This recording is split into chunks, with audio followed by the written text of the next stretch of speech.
जिन्नात की बस्ती पेशकश है इंटरेस्टिंग उर्दू कहानियों की जानिब से। अस्सलामु अलैकुम नाजरीन, ये कहानी पेश की जा रही है इंटरेस्टिंग उर्दू कहानियों की जानिब से।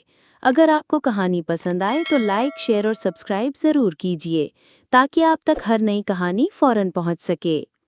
जो लोग जिन्नात के वजूद का इनकार करते हैं वो दर हकीकत से आंखें चुरा रहे होते हैं, और जिन्नात ऐसे लोगों को ज़रूर अपनी मौजूदगी का एहसास दिलाते हैं ताकि वो जान लें कि ये दुनिया सिर्फ इंसानों की नहीं।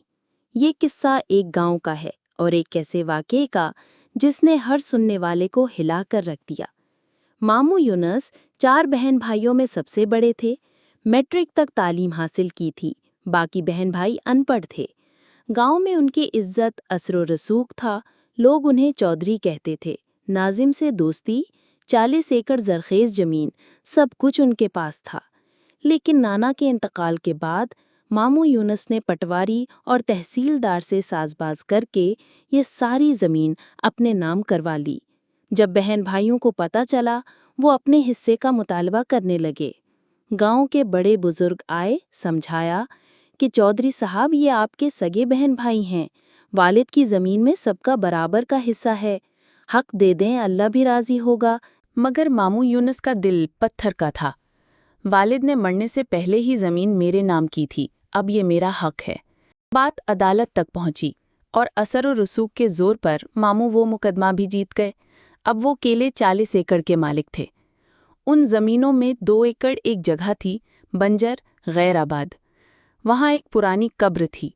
लोग कहते थे इस कब्र में या तो कोई अल्लाह का वली दफन है या कोई गैर मरई मखलूक रहती है।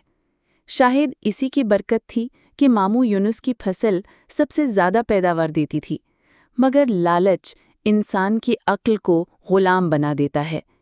मामू ने सोचा, अगर ये ज़मीन भी काश्त के काबिल बना ली जाए तो आमदनी और बढ़ जाएगी। मुंशी लियाकत से बात हुई, कल से काम शुरू करते हैं, 8-10 दिन में ज़मीन हमवार हो जाएगी। मगर अगले दिन गांव के बुजुर्ग फिर आ गए। चौधरी साहब, ये ज़मीन मत छेड़ें, यहाँ अल्लाह का वली है या ऐसी मखलूक जो तंग करने पर बुरा मान सकती है। अल्लाह ने बहुत दिया है, उनका घर ना उजाड़ें वरना नुकसान होगा। लेकिन उस रात जब सब सो रहे थे, मामू के कमरे में एक साया उभरा, काले धुएं की लहर और जलती आंखें। तुम कौन हो? मामू की आवाज़ लरज रही थी। ये जानने की ज़रूरत नहीं, बस इतना समझ लो, ये ज़मीन हमारा घर है। अगर तुमने हमें यहाँ से निकालने की कोशिश की तो तुम्हारी ज़मीन की बरकत ख़त्म हो जाएगी और तुम्हारी ज़िंदगी सुकून से खाली हो जाएगी। ये कहकर वो धुआं फ़ज़ा में तहलील हो गया। सुबह मामू ने मुंशी को बुलाकर हुक्म दिया, कब्र वाली ज़मीन को हाथ ना लगाया जाए। वक्त गुजरता रहा, फिर एक दिन मामू को फालुज का अटैक हुआ, बिस्तर से लग गए। ज़मीनों की देखभाल मुमकिन न रही। शहर में पढ़ने वाला बेटा हारिस तालीम छोड़कर गांव वापस आ गया। लेकिन बाप की तरह हारिस ने भी सोचा, ये 2 एकड़ क्यों ज़ाया जा रही है। मुंशी ने रोका, बाप के मना करने की वजह बताई। हारिस हंसा, ये सब कहानियां हैं, हकीकत नहीं, हम अपनी ज़मीन पर काश्त करेंगे। मामू ने बहुत समझाया मगर हारिस न माना। जैसे ही ट्रैक्टर कब्र वाले ज़मीन पर चले, मगरिब की सिमत से एक काली घटा उठी।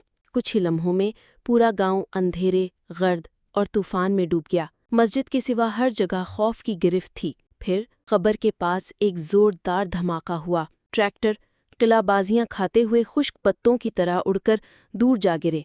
मजदूर ज़मीन पर गिरे, चीखों की आवाज़ें गूंज उठीं और फिर एक गरजदार करख्त आवाज़ उभी, हम तुम्हारी नस्ल मिटा देंगे, तुमने हमारे बच्चों को मारा, हमारा सुकून छीना, अब तुम्हें सुकून से जीने नहीं देंगे। एक नादीदा कुव्वत ने हारिस को उठाया और छत से नीचे फेंक दिया। वो कमर के बल ज़मीन पर गिरा और तड़प उठा। उसी लम्हे मस्जिद के मुअज्जिन ने अज़ान दी। अज़ान की आवाज़ के साथ ही लोग मस्जिद की तरफ दौड़े। इमाम मस्जिद ने दुआ कराई, ए अल्लाह, ये लोग बेकसूर हैं, अनजाने में गलती हो गई, इन्हें माफ़ कर दे और इस मखलूक को राज़ी कर दे। फिर सफ़ेद लिबास में एक बुज़ुर्ग नमूदार हुए, ए आदम की औलाद, हम भी तुम्हारी तरह अल्लाह की मखलूक हैं, बिला वजह किसी को नुकसान नहीं पहुँचाते, लेकिन चौधरी यूनिस और उसके बेटे ने लालच में आकर जुल्म किया है। हम उन्हें कभी माफ़ नहीं करेंगे जब तक ये बहन भाइयों का हक वापस ना करें। लोग खौफ से कांपते रहे, बुजुर्ग गायब हो गए। उसी वक्त गांव के सब लोग इकट्ठे हुए। कब्र वाली जगह खैरात की गई। मामू यूनिस ने बहन भाइयों को बुलाया, उनके हिस्से की ज़मीन वापस की। उसके बाद मामू की हालत बिगड़ती गई। गांव के बड़े मशवरा देते, चौधरी साहब बहन भाइयों से माफ़ी मांग लें। मामू ने सबको बुलाकर अपने किए की माफ़ी मांगी। एक बार फिर खैरात दी गई। उसी वक्त एक लम्हे के लिए पूरा गांव रोशन हो गया। इमाम मस्जिद ने कहा, जिन्नात ने दिल से चौधरी साहब को माफ़ कर दिया। अगले दिन मामू को शहर के अस्पताल में दाखिल किया गया।